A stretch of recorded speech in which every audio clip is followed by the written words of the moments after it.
Welcome to the Whoa podcast about horses and horsemanship.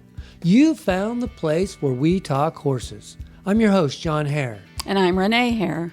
And yes, I know we haven't produced an episode for some time, but it's springtime in California and the sun's been shining.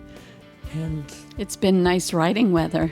You know, if the good Lord wanted us to do a podcast, he wouldn't have made the sunshine. That's the way I look at it. He would have kept it raining. We've been out practicing with our horses, and we're here today because we want to review the Along for the Ride Symposium that was held in Las Vegas at the end of February. It was a 3-day symposium featuring Andrea Fappani, Shawn Flarida, and Nick Dowers. There were a lot of well-known trainers in the audience as well attending the symposium. Clinton was there, Clinton Anderson, Sandy Collier. And Barbara Schulte. Barbara Schulte, right. And we even had some of our local trainers there. It was pretty fun to see everyone attending to learn. It was a really unique event. It was a pretty interesting format because we got to see Nick start 2 colts on the first morning, pretty much doing groundwork, round pen work. But it was just real fascinating to see him interpret the horse's reactions. So he did that for probably a good hour that first morning. And then the 2 reiners were on their horses and just asking questions back and forth. I think questions that they think the audience might have had about what he was doing.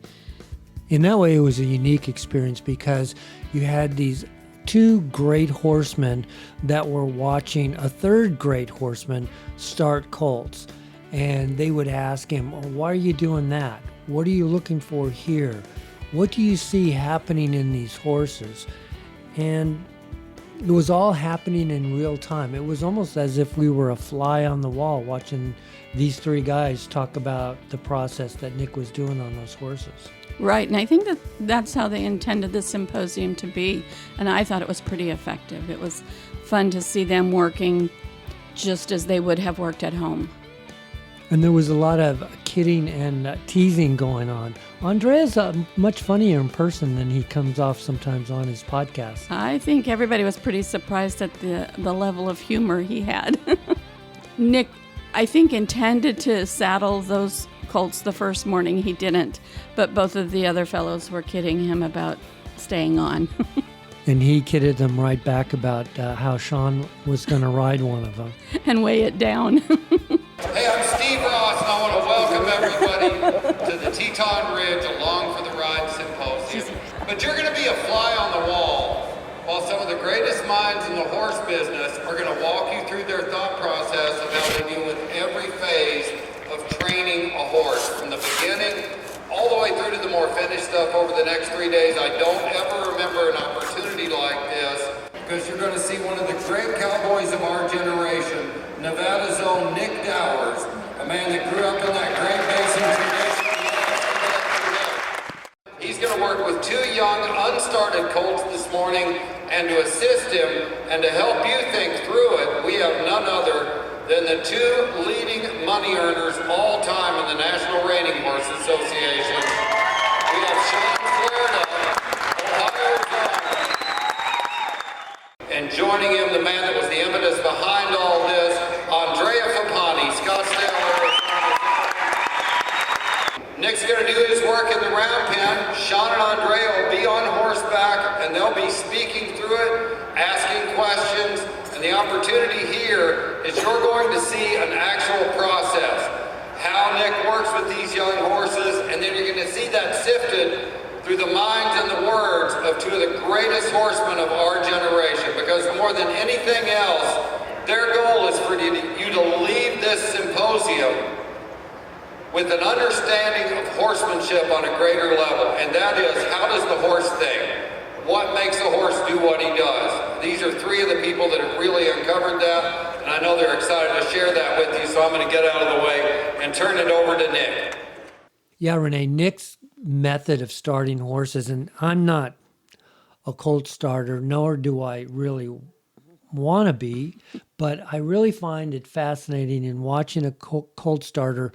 I think that the toughest thing for me to learn in horsemanship has been feel and timing. And I do think that colt starters really have that locked down. And so watching Nick be able to ask his horse to do something, realize that the horse is doing, and then rewarding by taking the pressure off was almost magical. He did some very fascinating things with that horse.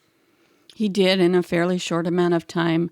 I think the biggest takeaway for me was that so many of us drill on our horses, and like he says, if the horse has done it correctly and you keep asking him to do it, he's not sure he's done it correctly, so he might keep looking for another answer. I thought that was a really great point to make. Yeah, I do too.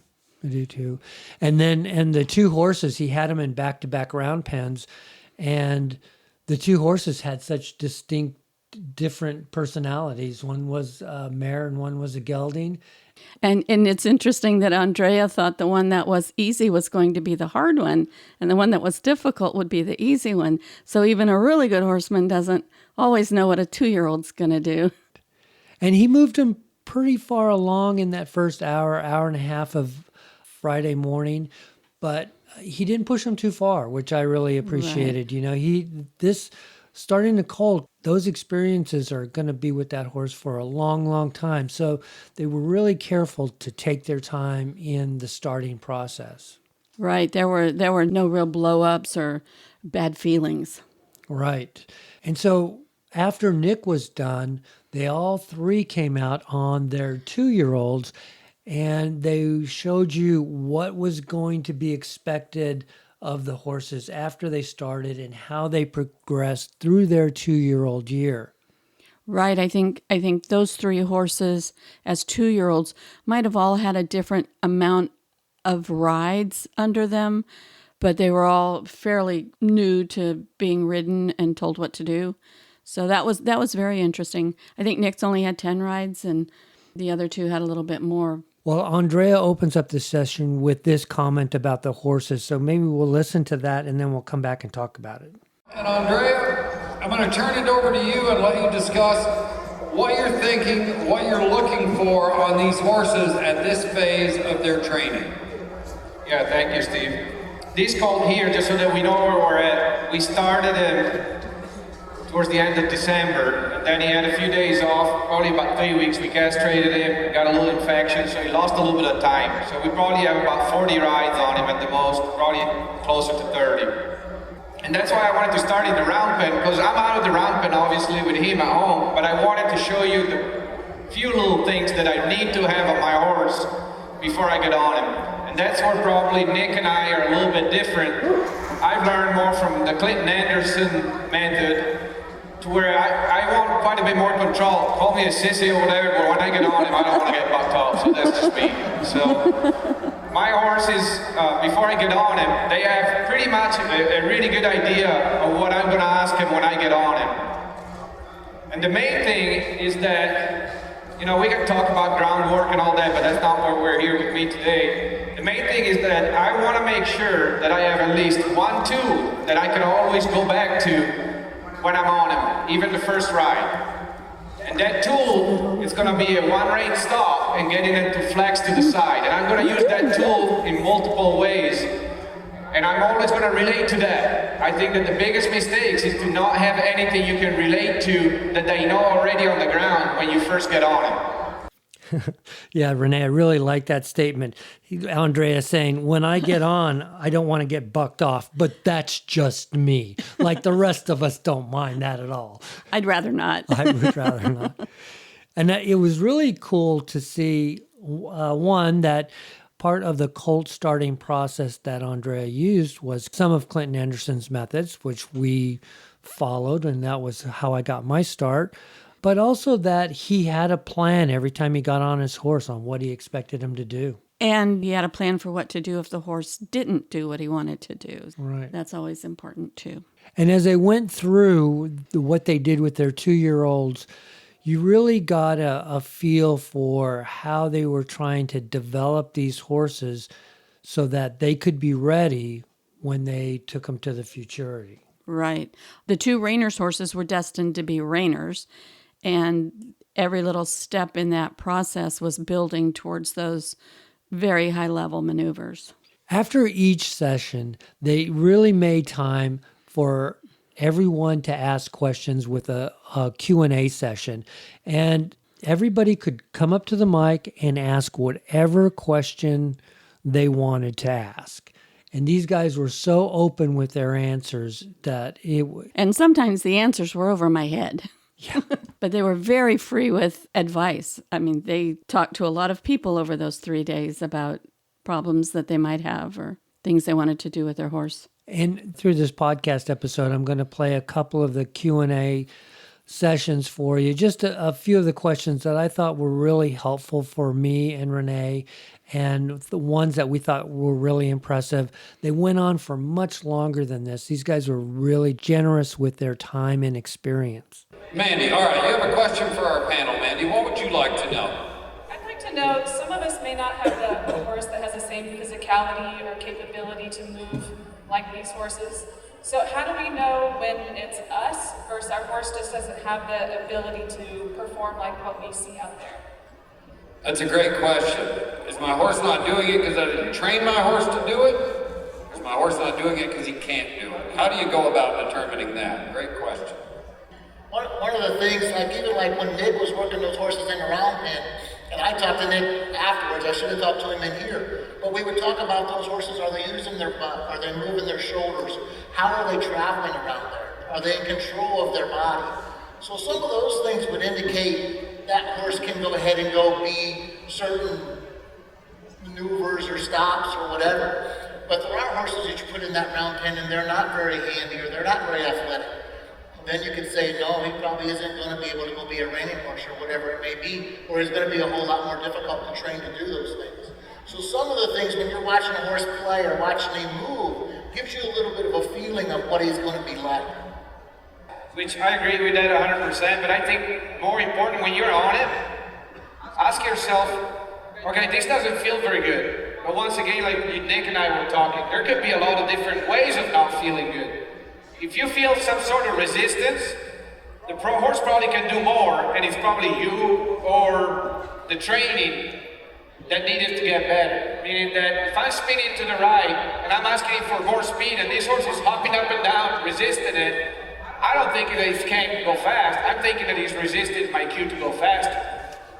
But if I feel that there's no resistance, and he just can't figure out where to put his feet, and every time I go a little bit faster, he's not pushing into my leg, he's not pushing into my hands, he's staying in the turn. I can put my hands down, and he stays in the turn locked in, so I know his mind is with me. I got his mind, he's moving off my pressure, and he just still can't do it. That's probably a good signal that it's him. But if you're feeling any resistance, you got something to work on before you find out if it's him or you. I know that there's more training to be done. The question was, is it me or is it the horse? Right. First, I thought Shawn gave a really good answer, and I liked some of the points he made. But Andrea's point, try to feel the resistance that your horse is getting. Is it resistance from him not wanting to do it, which might be a training issue, right? Well, I think what he's saying is that if you feel resistance, then there is more training to be done. Right. If your horse is doing what you're asking without resistance, but just isn't physically capable of stepping it up, that's when you don't feel the resistance. Right. So the horse is doing, you feel like you're getting the horse's effort, but the horse isn't able to perform the maneuver at a certain level. Then you just say that this horse isn't cut out for this job. Isn't athletic enough to do the fast circles or to do the rundown. Right. Yeah. I thought there was a lot of insight in that. Me too. And there was a lot of talk about headset of, where the horse's head is in particularly in reining. I know that reiners have been criticized for this, and these guys had a really good answer on that too. All right, thank you, Andrea. And hi, what's your name? Darian. Darian, where are you from? Maryland. Maryland. Let's have some crab cakes. Hey, Maryland, what's your question for our panel? My question is more for Nick Dowers, here representing Rain Cowhorse. More for the final picture, how are you asking your horse's headset versus the NRHA standard headset? Great question, Nick. Why don't you address the head issue? That's it? That's all. No. So, Andrea pointed it out. If a horse is balanced and is engaged, he's balanced, he's engaged behind, and he's built, so that's going to put his build to find his balance at certain places. So I'm thinking, is he mentally soft? Is he engaged? And then wherever his head and neck is going to be determined by the horse. Like Andrea said, this horse, he finds his balance point a little bit more elevated than some of my horses. I've got other cow horses that lope around like reiners, they're really low. And most of the time, people would think that I put a lot of credence or a lot of importance on where the head and neck is, and I really don't. I think about, are they mentally soft, and if they're engaged. And if they're mentally soft and engaged, then where their head and neck is going to be up to them. That's why if anybody has watched me show before, you'll see some horses where I'll lope my circles, and they'll be like this, and then you'll see the very next horse I come in, they might be below their withers. That's totally up to them. It's not up to me to find where they're going to tell me where their balance point is.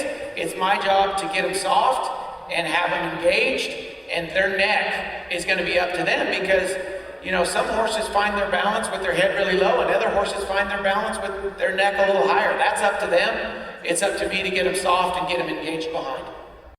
And then along with our reiners and our cow horse guy, one afternoon or 2 afternoons, we had an AQHA pleasure trainer. And that was another interesting contrast. And headsets, of course, we all kind of laugh at the pleasure horses that have their heads so darn low. But he just gave a very good presentation about the value of pleasure horses in the show industry and did a real nice job presenting his horse. He did. He started out with a little bit of the history of why there were pleasure classes and what those pleasure horses' job was supposed to be. And they were supposed to take care of people. Keeping people safe. Right. Older people, kids, people who didn't want an exciting ride. To that end, on the last day, Andrea switched horses with Arron. I think his name. Arron, right. Arron Moses. And Andrea got on this pleasure horse and he was loping very slowly and asked, "Am I going too fast?" And the answer was yes. And when Arron was on Andrea's reining horse, he asked if he was going too fast, and Andrea said, no. I'll tell you, when you see those big fast circles in person, they're fast. They are fast, yeah. In the afternoon session, they actually brought in some older horses, and they worked on different maneuvers. So they showed us where some horses were in their stops and some in their turnarounds.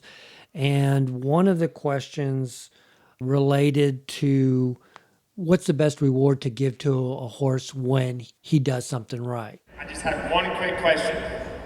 Andrea was talking about using maneuvers to catch his mind. What is the best reward that you've found to reward the quality of the intent? And you pick the maneuver. Stop. No, that's not really. That's stop doing whatever you're doing, and it doesn't matter what you're doing.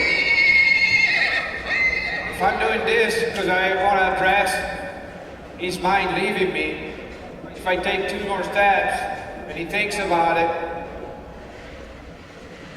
and then he comes back to me, I'm going to stop. So, okay, that's good enough. So it's the same thing. I was using the maneuver, I'm using the turnaround to apply pressure.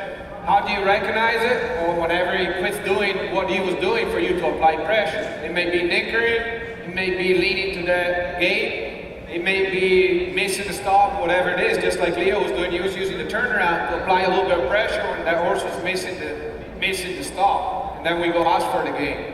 When he does it right, or when he quits doing something you don't like, stop. And that's where most people, they think sitting there, yeah, that makes sense. But then I see so many of them at home that, the horse is over there, they soften them up and just keep going like this, but they're never communicating to that horse because they never stop. And the stop means so much to those horses.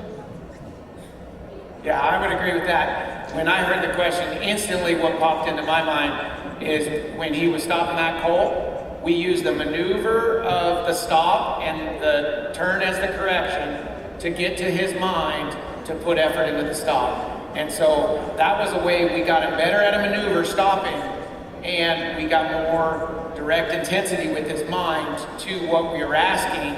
So to me, that was a really good way of using a maneuver to get him mentally, and then just to follow up on it, when the horse gave that extra effort and had really good intention, what did he do? He stopped. And then the next time when he come back, he only had to do 2, and then the horse is like, I know what I gotta do to earn relief and satisfaction. And once they learn that, it just comes quicker and quicker. And Nick talked about was something that we hadn't really thought about much, is that when your horse has a good intention or gives you that extra effort, really try to get sensitive to it and recognize it and reward that.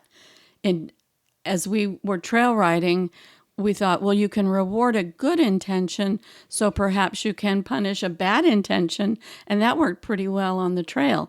If somebody wanted to reach for grass, you can see that intention, give them their little pop, and move on. And later in the weekend, one of the sessions that Nick was working on, and I think that almost all of them have mentioned this too, is that when they started a maneuver or they started a training segment, let's say, that immediately they started looking for the exit point. They knew what they wanted to look for and when they were going to get out of the exercise. So when the horse gave extra effort with good intention, Nick stopped that exercise, Andrea stopped that exercise, and they moved on to work on something else. They didn't continue to drill it. And I thought that was a really important point to bring home and try to work to use on our horses. Right. All 3 of them at some point in time while they were doing something verbalized the fact that they were looking for where they were going to exit. And that's just great planning, knowing what you're doing. And then a person asked a really good question to Shawn about his horse who was kind of acting up and how he would have done it differently. We have another question from one of our attendees here. Hi, what's your name? It's Kai. Hi, Kai. What's your question for the group? I have a question geared more specifically towards Shawn. When he was riding his horse and working on the turnaround, and the horse looked a little fresh, I'm kind of wondering, when would you, choose to stay in that turnaround and just wait it out, or would you ever maybe abort the turnaround, get the horse with you mentally a little bit better, and then go back to it? It would have been nice if we'd have had the time today. I probably would have went off and took a little bit more of the freshness out of it, and then come back to him so he's a little bit more focused, a little bit more concentrated. But with time restraints and stuff, I was just trying to go ahead and struggle on through it, make him go through it. But it would have been better if I could have went off, loped him a little bit, or got his mind back to me, and then come back. You always want the maneuver, or the most important part of your horse, to be a happy place. Make the other things outside of that happy place work. Most good horses all get a reward. We talk about reward or give them something, but it all goes back to rest. Most of the really, really good horses are very lazy. That's the reason they're fairly easy to train, because they instantly are looking for that reward, which would be the rest. If you took that little Palomino horse, the reason he figured it out so quick, all he wanted to do was stand there and rest. So yeah, your question, I would have went back out, worked him a little bit, and then come back to it, for sure. There were 2 evening sessions that they had roundtable discussions, and there was a whole panel up there. I think it was 8. Yeah, a lot of great horse people. Right, and Bob Avila was on the Friday evening panel, and Nick Dowers talked about the horse that he won the futurity on. The goal for me early on is I wanted to be like these guys. I wanted to be futurity champion. I wanted to ride the best horse I could, and quite honestly, he was the first one to take a chance on me. We bought him for $9,800. I knew he was a really special horse, but I didn't really realize it until I took him to the first show. He was 2, and it was in October at the Snaffle Bit, and Doug Williamson rides up to me and he said, son, I'm gonna offer you this once. And I didn't know Doug, I'd never met him. He said, will you take $50,000 for him? And I said, I kind of hem-hawed, and he says, I'm only gonna ask you once, and he rides away. So that right then I knew he was something special, and then later on that summer, Todd tried to buy him, and then it was, maybe a month prior to the futurity, and so I thought, man, if he wants to buy him this late in the game, then he might be something that I could do good on. And like I said, I was fortunate enough to have him, and we just took a chance on me, and it worked out. Yeah, basically how I ended up with him was and why I owned him was just because of that. I didn't have clientele at the time. I was just getting going. You're willing to lose some money to invest in yourself, to build your career. Exactly. That's a very different situation sometimes than an owner has a horse with somebody else. It's like when it's your own skin in the game, you're willing to take a lot more chances, I think, just because you bought in to try to make something for yourself. So exactly, and that's what it boiled down to, is long-term investment versus short-term investment. Short-term, yeah, I could have sold him and done great, but he's done way more for me long-term than he ever would have done short-term. And so, like a lot of young trainers will ask me questions, hey, I got this horse, should I sell him? And I tell them the same thing. If I'm going to take a chance on something, I'm going to take a chance on myself. You, like I said, you can get more money and you can make this and make that, but those great horses only come along once in a while. I always say take a chance on yourself. With that too, you're hearing the pot at the end of the rainbow here. It worked. We've had them that don't work too. I mean, I bought half of a horse for $75,000. He died, and I didn't have it insured. It was a little tough to swallow, but I always feel I don't live in the past. I live in the future, But so we are no different than we are customers. We just are trainers too. I've been trying every year since, and I haven't got it done again. That is part of what, you get the taste once, you think you can repeat it.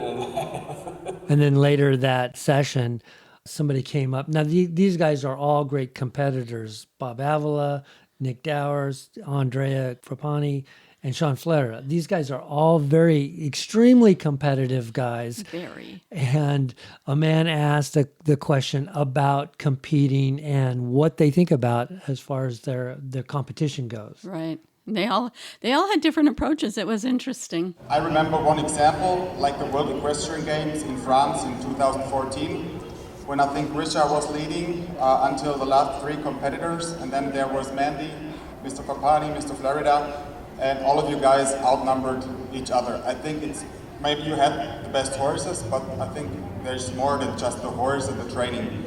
What comes up in your mind before you enter the arena?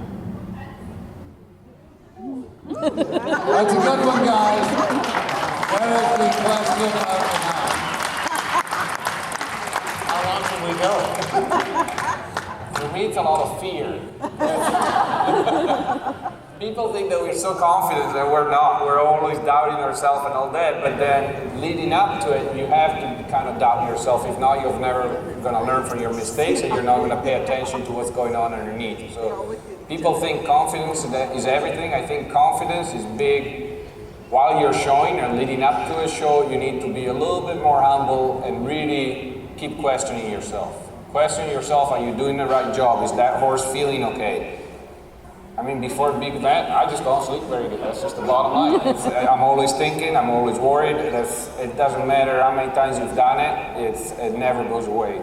It's something that I enjoy because it makes me feel alive, but it's fear. So it's not something that you get that confident with. But then the minute I get into the pen, or the last 5 minutes, I think that nobody can beat me. That's just the way it is. I just turn into a completely different mindset. I've got that perfect run. It's going to happen. This is the way we're going to do it. We're prepared. We're the most prepared at home. There's no doubt in my mind that I can get it out of this horse. Most of the time, it's not true, but I tell myself that. And I believe it. And you've got to believe in yourself and the horse. I think preparation is huge. I think you cannot overlook things at home. I think that knowing that you've done everything you can at home, that you've invested as much time as needed to be done, that you've paid attention to everything, I think preparation plays a huge part for me. For me, I always tell people I want to be as uncomfortable as I can at home so I can be as comfortable as I can when I get to the horse show.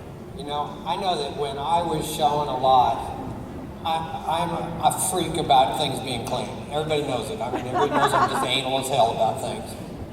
Yeah. And, hey.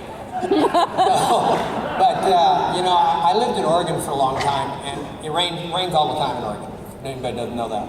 So when we get ready to go to horse show, you know, the tack, everything is clean, the trucks and trailers are clean, and the kids would look at me and they go, you know, by the time we get to I-5, the trailers are going to be dirty. And I said, yeah, but when we get in, we feel like a winner. And I really feel that way. I want my horses to be a winner at home. My futurity horses, we would have dress rehearsals with them at home. We would put white boots on some, black boots on some, silver saddles on some, no silver saddles on some. We would see what they looked the best, and we'd take them out, stand them up, and take pictures of them, and just see what they looked like, you know, so we knew as much as you can that we have a show horse before it gets in the show pen. These guys, I know they have the ability to do this. One thing I had the ability to do is take things that didn't happen good and put them out of your mind right away. Because if you're in the finals of the futurity, any futurity, and you have 3 head of horses in there and you have a wreck on one, you better not worry about it for a while. And you know, it might be hard for that customer to hear that, but you've got to be that way, because that customer might have the next horse that goes in too. You know, and you have to have that ability to put that out of your head and focus again. Well, I'm very much like Bob. I want everything to be perfect before we leave the farm. It's all got to be clean. I've even got the order of the trailer of where the horses I want them to go. I've got a good idea before I get to the futurity what stalls our horses are going to go in. That mental preparation before I leave for an event is super, super important. I think a lot of that comes, you know, like I'll go school my horses and I'll have an idea and I'll set up things. Very much like Andrea, sometimes I doubt everything. My wife says I'm a bear to live with about 30 days before the futurity. I don't sleep so good, and things, you know, you just worry about things. Sometimes they don't even ever exist. Worry about them. One of the things that I do, and I know these guys here do too, they might not have taken the time to maybe study it, but if you can go sit in a dark room or go sit it off by yourself and envision yourself doing what you're supposed to do properly to the highest level, I can actually, when I get close to that futurity, I can close my eyes and I can feel that horse turning, that horse stopping. But where that comes from is hours and hours of repetition and riding that horse and knowing your horse. You know, like when Nick was working those 2-year-olds this morning, I'd ask him questions all the time. What's that horse doing to you? What do you feel right there? Try to read your horses the best you can. That helps you achieve some of those goals and mentally be ready.